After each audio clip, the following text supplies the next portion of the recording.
నిన్నటి వరకు ఒకే పార్టీలో ఉన్నారు, ఇటు విజయసాయిరెడ్డి కానీ మీరు కానీ. ఇప్పుడు ఇద్దరూ తలపడుతున్నారు. ఎలా అనిపిస్తుంది మీకు? తడపడ్డాం అంటే దాన్ని మనం ఎట తీసుకోవాలా? వాళ్ళకి క్యాండిడేట్ లేక తీసుకొచ్చి ఆయన పెట్టారు. ఎందుకంటే ఆయన already Rajya Sabha member. Rajya Sabha member ఇంకా 4 సంవత్సరాలు ఉంది. అటువంటి అతన్ని తీసుకొచ్చి నా మీద పోటీకి పెట్టారంటే వాళ్ళకి మనిషి దొరక్క తీసుకొచ్చి ఇన్ని పెట్టారు.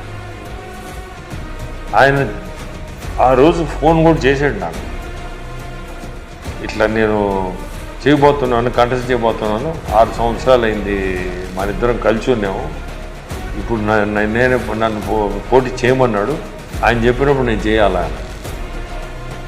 ఏముంది దాంట్లో? చేయండి సార్, ఏముంది దాంట్లో?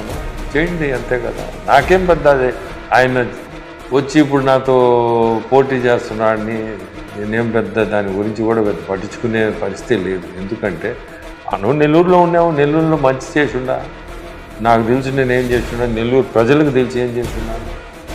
సో అదేం పెద్ద దాన్ని అసలు నేనేం పెద్ద ఆలోచన కూడా చేయను.